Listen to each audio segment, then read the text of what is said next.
시리즈 버티는 머스터드넷 고혁준 선생입니다.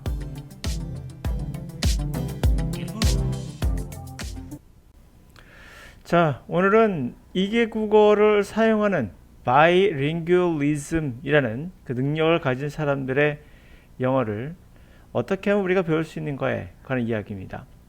여러분이 읽고 들을 때, 그들이 읽고 들을 때 그들의 내는 국어와 영어를 한쪽이 ON이 되면 이것이 OFF가 되는 것이 아니라 동시에 ON이 된다는 게 바로 뉴로사이언티스트들이 말하는 사실입니다.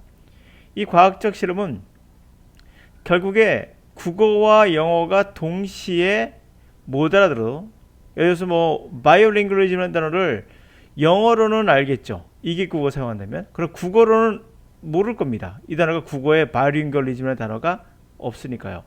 못 알아들어도 해석하려고 우리네는 작동한다는 겁니다. 자, 이게 굉장히 여러분들이 중요한 부분인데요. 우리가 이계국어 사용자가 완벽히 되지 않는다 하더라도 그들이 하는 방법이 가장 좋은 방법일 겁니다. 영어 학습자에겐. 그래서 영어가 우리말 할 때, 해석할 때 우리말처럼 느껴진다는 거죠. 제가 계속 강조하고 있는 거거든요. 영어가 느껴져야 된다는 거예요. 영어로 표현한다면 오버래핑 한다는 거죠. 영어를 보는데 바이링구얼리즘 하는데 이계국어 사용 능력이라는 그 단어가 한글로 동시에 떠오릅니다. 이거는 느껴진다에 가깝고요. 바이링구얼리즘이 들어가는데 한글로 동시에 느낌이 와요. 그게 오버래핑 한다는 거예요. 그래야지만 빨리 해석이 되고 당연히 듣기도 자연스러울 겁니다. 곧 영어를 우리말로 번역하지 말라는 말이에요. 바이오링구얼리즘을 보자마자 이계국어 사용이라는 한국말이 동시에 오버래핑 된다. 그런 훈련을 해야 되는 겁니다. 자, 그런데 주변 영어 선생님들이, 그리고 결국에 우리가 가고자 하는 목표는 이겁니다. 오버래핑 되셔야 돼요.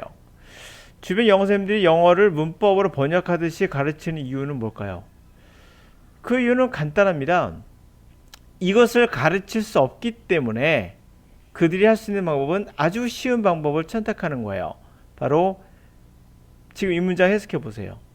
해석하시면서 만약에 늦거나 이 단어가 하나하나 국어와 동시에 오버래핑이 되고 있지 않다면 늦을 수밖에 없을 겁니다. 거기다 또 문법적으로 분석하고 있다면 그건 말할 것도 없겠죠. 우리가 국어를 할 때 오버래핑, 다시 말하면 문법적으로 분석하지 않죠. 우리가 국어를 할 때. 그러니까 예를 들면, 자, 그런데 주변 선생님들이 영어를 문법으로 번역하시라는 말을 볼 때 이 단어가 우리가 국어적으로 문법적으로 분석하면서 보지 않아도 되듯이 영어도 문법적으로 분석하지 않더라도 우리말처럼 다가와야 해요. 그게 제가 누차 말씀드렸던 느껴진다는 거예요. 자, 이거는 과학적 사실입니다. 제가 만든 것이 아니에요. 그래서 좀 더 배우기가 쉽고요. 왜 문법적으로 번역까지 가르치냐면 배우기가 쉬워요. 누가? 여러분들이요. 그리고 가르치기도 쉬워요. 누가? 선생님들이요. 심지어는 생각하기도 쉬워요. 바로 번역하듯이 가르치면 가르치는 사람들은 가르치기 쉽고 배우는 사람들은 배우기 쉬워요. 심지어는 그렇게 생각하는 것도 쉬워요. 그래서 there are things, 이게 주어, 그것들이 있다면 가르치기 쉽죠. 그리고 대신한 단어가 들어가면 관계사로서 뒤에서 꾸며주는 거예요. make it, it은 가주어, 가목적어, to가 진짜 목적어. 그래서 이 make it 형용사를 취합니다. 가르치게 되게 쉬워요. 배우기도 쉬워요. 그것을 쉽게 만든다, 배우기 쉽게, 이렇게 해석하고요. 더 쉬워진다, 가르치는 것이 더 쉬워진다, 심지어 생각하는 것도 하니까 여러분들 훨씬 더 명확해지죠. 그래서 문법적으로 번역하듯이 가르치는 거예요. 그러나 이렇게 했으면 오버래핑 자체가 안 돼요. 그러니까 우리말로 번역하시, 우리말로 바꾸는 습관이죠. 우리말로 바꾸는 습관 자체가 안 좋아요. 영어를 보자마자 국어가 동시에 떠올라야 돼요. 왜 그렇다고요? 그런 이유는 제가 말씀드린 게 아니라 사실 바로 이겁니다. 계속 다시 한번 강조할게요. 바로 이것 때문인 거잖아요. 우리 뇌는 이계국어 하는 사람들의 뇌를 보니 국어와 영어가 동시에 뇌가 활용되더라. 영어를 하는데도 국어를 사용했던 뇌가 동시에 활용돼서 못 알아들어도 분명 영어니까 바이올리즘은 그런데도 같이 움직이는 거예요. 같이 움직이니까 오버래핑이 되는 거예요. 그래서 영어를 국어로 바꿀 필요가 없는 거죠. 저절로 바꿔지니까. 어떻게? 오토매틱이죠. 자동으로 바꿔지는 거예요. 이렇게 되면. 왜? 동시에 뇌가 활용되니까. 그런데 우리는 어떻게 하느냐? 그게 아닌 거예요. 영어는 영어대로, 국어는 국어대로 따로 움직이다 보니까 오토매틱이 안 되고 오버래핑이 되지 않는 거죠. 그런데 왜 가르친다고요?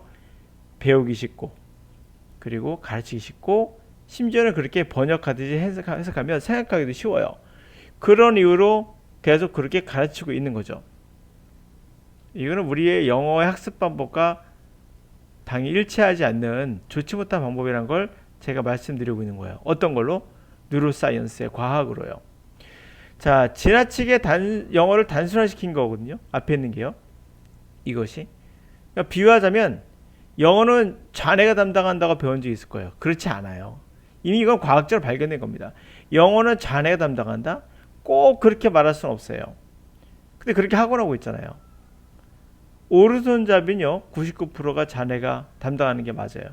그러나 왼손잡이는 70%에서 80%. 다시 말하면 우뇌가 20-30%가 사용된다는 거죠. 그러니까 이게 묘한 거예요. 예? 정확하지 않다는 거죠. 자, 이렇게 복잡한 거를 단순하게 야 언어는 자네야 라고 하면 명확하죠. 그러면 가르치기 쉽고 배우기 쉽고 생각하기도 쉬워요. 근데 갑자기 왼손잡이는 20% 30%가 또 우뇌 사용한다고 하면 애매해져요. 또 하나는 자네가 예를 들어서 손상을 받았을 때 만약에 그것이 복구가 가능하다면 우뇌에서 언어를 담당합니다. 우뇌에서 언어를 받아줘요. 이거를요. 그럼 무슨 말이죠? 이게 되게 애매해지는 거죠. 꼭 자네가 담당한다고 말할 수 없게 되는 겁니다. 이렇게 좀 복잡해지니까 사람들은 단순한 걸 좋아해서 자꾸 이렇게 문법적 번역하듯이 하는 걸 선호하게 되고 그거에 맞춰서 또 강사들도 가르치기 쉬우니까 그렇게 하는 겁니다. 자, 오늘의 강의의 가장 중요한 부분이 이거예요. 우리의 목표가 뭡니까? 바로 영어 CNN, BBC 뉴스 듣고 미드, 할리우드 영화 자막없이 보는 거 이런 거 아니겠습니까? 이 정도가 되시려면 바로 2개국어 바이오링구얼리즘이 돼야 돼요. 그런 사람들의 특징이 뭐다? 뇌를 살펴보니 그들 MRI를 찍은 거예요. MRI를 살펴보니 국어와 영어가 동시에 뇌가 활용이 돼서 뇌가 움직이는 거예요. 못 알아들어도 지가 한다는 거예요. 그래야지만 오버래핑이 되는 거죠. 제가 가르친 영어가 바로 이거예요. 절대 독해할 때 번역하는 습관을 갖지 않아도 영어를 보면요. 제 같은 경우 말씀드릴게요. 이거를 보면 저는 한글이 떠올라요. 영어가 떠오르는 게 아니라 한글이 떠오르기 때문에 자동적으로 번역이 되기 때문에 원체 빠르게 독해할 수 있는 거거든요. 그러나 이것을 자꾸 끊어가지고 주어 찾고 make it 가주어 진주어 찾고 이러면은 이거는 절대 오버래핑이 될 리가 없죠. 오버래핑이 되게끔 영어를 가르쳐야 되고 여러분들 그렇게 훈련을 받으셔야 돼요. 그래야 듣기도 오버래핑이 되면서 영어를 말하는데 한글말이 떠오른다니까요. 그 사람이 영어를 분명 말하는데도 희한하게도 들어와요. 그럼 어떻게 되냐? 예를 들어 볼게요. 여러분 easy란 말 learn, L-E-A-R 쉬운 단어죠. learn 하면 배우다란 말이 그냥 바꾸지 않더라도 learn 하면 오죠. teach란 말도 원어민 많이 쓰는 단어니까 바로 오죠. think란 말도 어떠세요? 해석하지 않아도 바로 오죠. 그 느낌이 오버래핑 된 상태거든요. 그거를 뭔 지문에서도 그게 가능해야 돼요. 듣기도 물론 그러하고요. 듣기 못하는 이유는 오버래핑을 전혀 안 되기 때문에 오버래핑이 되지 않는 영어 강의는 평생 해도 안 되는 거예요. 그래서 계속 과하게 따져서 우리의 머리를 갖고 언어를 하는 거지 몸을 갖고 하는 거 아닙니다. 언어는 무조건 내가 하는 거예요. 이 내가 하는 방향이 바로 못 알아들어도 영어를 보면 국어도 같이 움직여서 동시에 그것을 받아들인다는 거죠. 그래서 영어와 국어가 동시에 해석이 되는 거예요. 자, 그런 의미에서 한번 오늘 또 2개국어 사용자들의 뇌를 한번 분석해 봤습니다.